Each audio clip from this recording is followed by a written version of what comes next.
اعوذ باللہ من الشیطان الرجیم بسم اللہ الرحمن الرحیم اللہم صلی علی محمد وعلی محمد وعجل فرجہم۔ معزز ناظرین، السلام علیکم ورحمۃ اللہ وبرکاتہ۔ میں ہوں اطہر کاظمی اور آپ دیکھ رہے ہیں حسینی چینل پر یہ خاص پیشکش لے کر آج حاضر ہوئے ہیں، اور آج کا عنوان ہے ماہ رجب کی ان خاص ایام کے سلسلے سے، اور آج کا ٹاپک ہے علم۔ علم زندگی میں کتنا اہم ہے، اس کے لیے سب سے پہلے ہم حضور اکرم صلی اللہ علیہ وآلہ وسلم کی یہ حدیث ہے، اس حدیث مبارک کی تلاوت کرتے ہیں۔ قال رسول اللہ صلی اللہ علیہ وآلہ وسلم انا مدینۃ والی بابھا۔ اس حدیث سے شاید ہی کوئی ایسا ہوگا جو واقف نہیں ہوگا۔ تو علم ہمارے لیے کتنا اہم ہے، اور اس پر نکوت کو ہم ڈسکس کریں گے، اور یہاں پر ہمارے ساتھ مہمان عالم دین حجت الاسلام والمسلمین علی جناب مولانا نقی عسکری صاحب قبلہ ہمارے اسٹوڈیو میں موجود ہیں۔ آئیے ان کا استقبال کرتے ہیں اور اس پروگرام کا آغاز کرتے ہیں۔ السلام علیکم آقا۔ علیکم السلام ورحمۃ اللہ۔ بہت خیر مقدم، اور خاص طور سے ماہ رجب المرجب کی مبارکباد پیش کرتے ہیں آپ کی خدمت میں اور وقت کے امام کے خدمت میں بھی۔ پہلا سوال یہ ہے کہ جہاں ہم آج علم کو ڈسکس کر رہے ہیں، تو علم نہج البلاغہ میں ارشادات میں علم کی افادیت، علم کی اہمیت اور علم کو کس طرح سے بیان کیا گیا ہے؟ بسم اللہ الرحمن الرحیم۔ اسلام نے خود علم کے اوپر بہت زور دیا ہے، جیسے کہ ابھی آپ نے ایک بہت مشہور و معروف حدیث بیان کی، انا مدینۃ العلم وعلی بابھا۔ یہ علم کا جو سلسلہ چلا پیغمبر کے بعد اور مولا کائنات کے زمانے تک پہنچا، تو مولا کائنات کے احادیث میں یا ان کے ارشادات میں یا ان کی حکمتوں میں جو جمع کیا گیا علم کے تذکرے کو، اس کو نہج البلاغہ کی شکل میں ہم سب جانتے ہیں۔ مولا کائنات نے اگر نہج البلاغہ ہم اٹھا کے دیکھیں تو اس میں ملے گا کہ مولا نے الگ الگ طریقے سے علم کی فضیلت، اس کی معنویت اور اس کے معنویت پر زور دیا ہے کہ علم کیا ہوتا ہے، کیسے ہوتا ہے، علم کا نتیجہ کیا ہوتا ہے، علم کا نتیجہ کیا ہے۔ مثال کے طور پر ایک چھوٹی سی حدیث میں آپ یہ ارشاد فرماتے ہیں، ثمرۃ العلم العبودیہ، جزاک اللہ، کہ علم کا جو نتیجہ ہے، جو رزلٹ ہے، وہ کیا ہے؟ بندگی ہے۔ عبودیت یعنی بندگی ہے، یعنی مولا صرف علم نہیں بلکہ علم کے نتائج اور اس کے جو رزلٹ ہے اس کی طرف وہ لے جانا چاہتے ہیں کہ علم کا مطلب یہ نہیں کہ پڑھ لے آدمی، علم کا مطلب جان لینا نہیں ہے۔ علم وہ ہے کہ جو انسان کے وجود میں اتر جائے، سبحان اللہ، اور جب اتر جائے گا تو یہ علم کا ثمرہ جو ہے وہ کیا ہے؟ بندگی کی شکل میں آئے گا، یعنی علم انسان کو خدا کی بندگی تک لے جائے گا۔ یہ ایک حدیث تھی جس کو ہم آپ کی خدمت میں پیش کیا۔ اس کے علاوہ نہج البلاغہ میں اگر آپ ورق گردانی کریں تو جاہل، عالم، عاقل، الگ الگ طریقے سے مولا نے جو ہے وہ کچھ نہ کچھ جو ہے وہ بیان فرمایا ہے۔ جیسے علم کے بارے میں مختصر سے ایک چھوٹا سا جملہ ہے، والعلم وراثۃ کریمہ، علم کریم، پاکیزہ، بہترین میراث ہے۔ سبحان اللہ۔ جس دور میں ہم لوگ زندگی گزار رہے ہیں، اس میں اگر ہم لوگ دیکھیں کہ ہمارے آباء و اجداد نے علم کی شکل میں ہمارے لیے کیا چھوڑا ہے، یا ہم اپنے بچوں کے لیے علم کی شکل میں کیا چھوڑ کے جا رہے ہیں۔ ہر انسان کا فوکس جو ہے وہ مال کے اوپر ہے، یقیناً بچوں کے لیے جو ہے وہ ایک ہم ایسا چھوڑ کے جا رہے ہیں کہ انشاءاللہ بچوں کو جو ہے وہ کسی چیز کی تکلیف نہیں ہوگی، اور ان کے لیے اتنا اکٹھا کر کے جا رہے ہیں یا ان کے لیے اتنا جمع کر کے جا رہے ہیں۔ لیکن بہت کم ایسے گھرانے ہوں گے کہ جن کے گھر میں لائبریری موجود ہو اور باپ جو ہے بچے کے لیے 100 کتابیں چھوڑ کے جا رہا ہو۔ ہم کتابیں کہہ رہے ہیں، اس کتابوں میں ساری کتابیں شامل ہیں، چاہے وہ دنیاوی علم جسے آپ کہہ لیجئے یا دینی علم کہہ لیجئے، یعنی علم علم ہوتا ہے، اس کے ہمیں جو ہے یہ حقیر نہیں ہے کہ ہم اس کو جو ہے اس کی تقسیم کریں کہ یہ علم یہ ایسا ہے، فزکس کا ہے، یہ کیمسٹری کا، علم علم ہے۔ لیکن ہم اپنے بچوں کو میراث کی شکل میں کتابوں کا ذخیرہ دے کے نہیں جاتے ہیں، اور نہ ملتی ہیں۔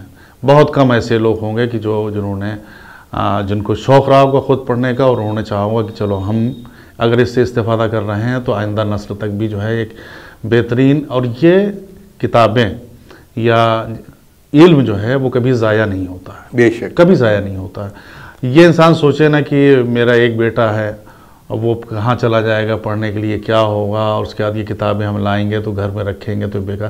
جہاں انسان فرنیچر جمع کرتا ہے، ہر آسائش اور آرائش کی چیز جو ہے وہ اکٹھا کرتا ہے گھر میں، ہر یہ چاہتا ہے کہ ہر کمفرٹ کی چیز جو ہے وہ گھر میں ہو اور ہمیں یا ہمارے بچوں کو نہ ملے، تو اگر 4 کتابیں اکٹھا کر لیں تو اس میں کوئی حرج نہیں. بہرحال ایک دن ایسا آتا ہے کہ وہ کتاب بہرحال اٹھاتا ہے انسان.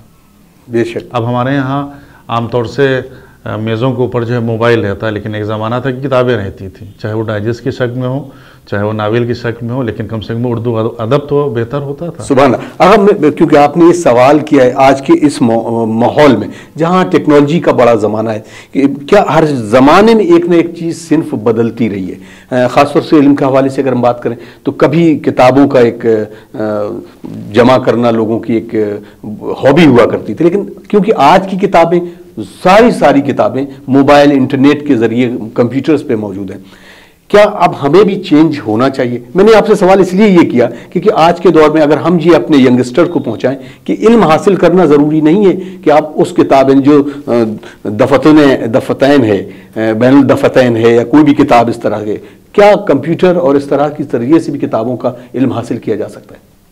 بالکل کیا جا سکتا ہے، لیکن دیکھیے جس کو ہم علم سمجھ رہے ہیں بعض وقت وہ معلومات ہوتی ہے، یعنی انفارمیشن ہوتی ہے. نالج الگ چیز ہے، نالج الگ چیز ہے، انفارمیشن الگ چیز ہے. جی. ہم جو آج کی جدید ٹیکنالوجی موبائل کے ذریعے اگر کوئی چیز معلوم کرنا چاہتے ہیں تو وہ انفارمیشن ہے، علم نہیں ہے. جی. اسلام یا مولا کائنات جس علم کے بارے میں کہہ رہے ہیں وہ اصل نالج ہے جو انسان کو انسان بناتی ہے. سبحان اللہ. جو انسان کو میں انسانیت پیدا کرتی ہے، جو آدمی کو آدمی بناتی ہیں، جو انسان کے اخلاق. آج کے بچے چاہے جو کچھ پڑھ لیں یا جتنی بھی ترقی کر جائیں، آپ دیکھیں گے کہ شعور یا لا شعوری کے طور پر بچہ ہاتھ میں موبائل لے کے چلا جاتا ہے اور بزرگ کو نہ دیکھے گا، اندیکھا کر دے گا، نہ سلام کرے گا، نہ کچھ کرے گا. تو یہ تو اتنا جو ہے وہ ہم ٹیکنالوجی میں ڈوبتے ہوئے چلے جا رہے ہیں. تو کتابوں کی اپنی الگ جگہ ہے، اس کی اپنی ویلو اور اپنی منزلت ہے، اس کی جگہ کوئی جدید ٹیکنالوجی نہیں لے سکتی ہے. جزاک اللہ. جزاک اللہ. بہت عمدہ. نہ موبائل لے سکتا ہے نہ کوئی دوسری، وہ سب انفارمیشن ہے، وہ سب انفارمیشن ہے. اسلام کتابوں کے ذریعے اصل علم تک پہنچانا چاہتا ہے. جزاک اللہ. اب آگا یہاں پہ ایک اگلا سوال آتا ہے یہ کہ جب ہم علم کی بات کرتے ہیں اس میں معرفت بھی شامل ہونا ضروری ہے، کیونکہ اگر عرفان نہیں ہے تو اس کو علم کا بھی کوئی فائدہ نہیں ہوتا. لیکن اب یہاں پر حکمت کی جو بات آتی ہے تو کیا علم اور حکمت میں کوئی فرق ہے؟ اس کو ہم کیسے ڈیفائن کریں گے اور کیسے ناظرین تک پہنچیں؟ بالکل فرق ہے. علم اور حکمت میں خود یہ لفظ الگ الگ استعمال ہوئے ہیں. قرآن میں بھی علم کا لفظ آیا ہے، جی. والحقنی بالصالحین کہا گیا ہے. رب زدنی کے ساتھ آیا ہے، علم کا لفظ آیا ہے، رب زدنی علما والحقنی بالصالحین. جی. وہ حکمہ کا لفظ بھی آیا ہے، وَيُزَكِّيهِمْ وَيُعَلِّمُهُمْ الْكِتَابَ والحکمہ کا بھی لفظ آیا ہے. تو اس کا مطلب یہ ہے کہ قرآن کی نظر میں، اسلام کی نظر میں، خدا کی نظر میں علم الگ چیز ہے اور حکمت الگ چیز ہے. اور حکمت سب کو نہیں ملتی ہے، اولیاء خدا کو ملتی ہے، یا یوں کہیں کہ معصومین کو ملتی ہے. جی. معصومین کے بعد شاید کوئی ولی خدا پیدا ہو جائے جو اس درجے پہ پہنچ جائے جو اس کی حکمت. علم ہم کو جاننا سکھاتا ہے. جی. بہت زیادہ اگر ہم اگلے قدم بڑھائیں گے تو ہم علم کے ذریعے جاننے سے پہچاننے کی منزل میں پہنچ جائیں گے. جی. لیکن حکمت جو ہے وہ انسان کے اندر، یعنی اس کا ہر عضو، ہر اس کا جسم کا پارٹ جو ہے پھر وہ یعنی خدا کی طرف مائل ہو جاتا ہے. یعنی اس کا ہر جسم کا ہر اعضاء جو ہیں وہ وجود خدا کی گواہی دیتے ہیں. یعنی ہم اگر یہ مانیں کہ حکمت جو ہے وہ عرفان کی ان بلندیوں تک لے جاتی ہے جو معراج کہا جائے انسان کی، خاص طور سے ابدیت کے اس پیرامیٹر کو، کہ جہاں علم ہوتا ہے اور عرفان کی منزل ملتی ہے تو حکمت کی طرف آدمی. بالکل. علم وہی ہم نے کہا کہ نہیں جاننا ہے، صرف ہم جان گئے، پہچان گئے. لیکن حکمت میں یہ ہوتا ہے کہ انسان جب اس چیز کے اصل تک پہنچ جاتا ہے. جی. دیکھیے ایک لفظ ہے حکمت بھی ہم استعمال کرتے ہیں، اور کبھی کبھی ہمارے اردو میں علت کا لفظ بھی استعمال ہوتا ہے. جی. علت الگ چیز ہے اور حکمت الگ چیز ہے. حکمت میں یہ بتایا جاتا ہے کہ یہ کیوں ہے، پھر اس کیوں کا جواب جو ہے دے دیا جاتا ہے۔ حکیم جو کہتے تھے حکمت کرنے والوں کو، وہ حکیم ہم لوگ کیوں کہتے تھے؟ جی، حکیم وہ ہوتا تھا کہ جو اس مرض کی اصل جڑ تک پہنچ جاتا تھا کہ اور وہ یہ دیکھتا تھا کہ کیوں ہو رہا ہے یہ مرض، اس کیوں کے ذریعے سے وہ جو ہے پھر وہ علاج کرتا تھا۔ جی، تو یہ جو حکیم یا دانا جسے کہا جائے، جسے ہم جناب لقمان کے لیے حکیم ہے، لقمان کے لفظ کیوں استعمال کرتے ہیں جی، کہ وہ اس کیوں تک پہنچ گئے تھے۔ بلکہ یہ روایت میں یہ ہے کہ جناب لقمان نے نبوت منع کر دیا تھا کہ ہمیں نبوت نہیں چاہیے، ہم کو حکمت دے دی جائے، سبحان اللہ، کہ ہم کو اصل یہ مطلب اس پر پہنچ جائیں کہ یہ دنیا کیوں ہے، یہ خالق کیوں ہے، یہ کیسے ہے۔ تو علم اور حکمت میں یہی فرق ہے۔ علم سب کو مل سکتا ہے، اس میں کوئی عقیدے کی شرط نہیں ہے، قسم سے مسلک کی نہیں ہے، لیکن حکمت میں انسان وہی پہنچتا ہے کہ جب وہ عرفان بلکہ عشق الہی کی منزلوں کو طے کر لیتا ہے اور معرفت کے دروازے اس کے لیے کھل جاتے ہیں، جزاک تو اللہ، پھر جزاک اللہ۔ وہ انسان جو ہے وہ حکیم میں دانا یا حکیم مطلق کہا جاتا ہے۔ وہ جو بیماریوں کو سمجھے واہ، سماج کی پریشانیوں کی، کبھی کبھی ہوتا ہے کہ ایک فرد ہوتا ہے لیکن وہ ہزاروں کے لیے یا ہزاروں کے برابر کام کر جاتا ہے، صدیوں کے لیے کام کر جاتا ہے، بے شک، ایسا انسان وہ ہوتا ہے جس کو ہم حکیم کہتے ہیں۔ تو حکمت یہی ہے کہ ہر زمانے میں پریشانیاں رہیں، بیماریاں رہیں، یعنی بیماریوں سے مراد ہماری نفسیاتی بیماریاں ہیں کہ نفس کی بیماریاں ہیں، اس کا علاج جو ہے کیسے کیا جائے۔ ہر دور میں کوئی نہ کوئی فرد پیدا ہوتا رہا کہ جو ہمارے معاشرے اور سماج کی جو ہے وہ علاج کرتا رہا، ہم اس کو حکیم کہتے ہیں۔ سبحان اللہ۔ ناظرین، آپ دیکھ رہے ہیں یہ اسپیشل پروگرام اور حسینی چینل پر ہم تمام ناظرین کا ایک بار پھر خیر مقدم کرتے ہیں۔ علم ایک ایسی شے ہے کہ جو انسان کو منزل معراج کی طرف لے جاتی ہے، خاص طور پر آج کے اس دور میں جہاں علم بے حد ضروری ہے۔ اگر خدمت میں کچھ اور سوال پیش کرتے ہیں، اب یہاں پر جو سوال آتا ہے کہ کتنا ضروری ہے ایک انسان کے لیے علم کو حاصل کرنا، اور پھر سوال اٹھتا ہے کہ وہ کون سا علم ہو اس کے لیے، کہ اب ظاہر سی بات جیسے آپ نے پہلے ہی بولا کہ وہ کوئی فرق نہیں، علم علم ہے، نہ تو دنیاوی ہے نہ دینی ہے، بس جو علم حاصل کرنا ہے اس کے ساتھ عرفان کے ساتھ۔ تو علم کتنا ضروری ہے، کتنا ہر ایک انسان کے لیے؟ اگر اسلام کے ذریعے سے ہم جواب تلاش کریں گے تو یہی ملے گا کہ تو اسلام نے پیدا ہونے والے بچے کے اذان اور اقامت کہلوا کے یہ بتا دیا کہ یہ تو اتنا تو بہرحال پہلے دن ہی سیکھ لینا چاہیے کہ عقائد کیا ہیں اور اعمال کیا ہیں، سبحان اللہ، ہے نا۔ پھر اس کا اگر بات یہ بڑھتی ہے کہ کتنا علم ضروری ہے، ہمارے ہاں دعا میں جو تاکید کی گئی کہ ایسا علم تلاش کرو جو علم نافع ہو، فائدہ مند ہو۔ بہت سے علم ہوتے ہیں کہ انسان حاصل تو کرتا ہے لیکن اس کو کوئی فائدہ نہیں ہے، کہ یہاں سے رشیا کی اتنی دوری ہے، اس کو ہم اگر حاصل کرنا چاہیں، یہاں سے سورج کی دوری کتنی ہے، چاند کی، مطلب بہت سی ایسی چیزیں ہوتی ہیں کہ جو کوئی فائدہ مند نہیں ہوتی ہیں۔ اور یہ تاقیبات میں بھی کہا گیا ہے کہ من علم لا ینفع، پروردگار ہمیں ایسے علم سے بچا لے کہ جو لا ینفع، جو فائدہ مند نہ ہو، جو سود مند نہ ہو۔ یعنی علم تو ہے، نہ انسان کو خود فائدہ پہنچ رہا ہے نہ دوسروں کو فائدہ پہنچ رہا ہے۔ تو ہمارے لیے کتنا علم ضروری ہے، دیکھیے تو علم کو جس کو ہم نے کہا کہ علم وہ ہے کہ جو انسان کے اندر نکھار پیدا کرے، انسان کو وہاں تک پہنچائے۔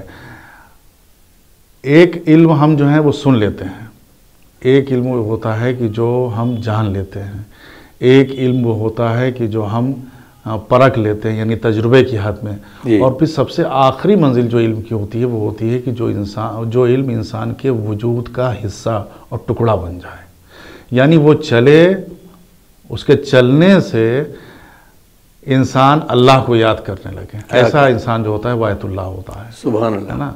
تو ہم سب جو ہیں وہ اگر کسی چیز کو پہنچانا چاہتے ہیں تو یہ تو قول سے کہہ کے یا بہت زیادہ عمل سے، لیکن سب سے تبلیغ کی آخری منزل وہ ہوتی ہے کہ جب انسان چلے تو وہ سراپا اللہ کی نشانیوں کا پیکر بن جائے۔ سبحان اللہ، سبحان اللہ۔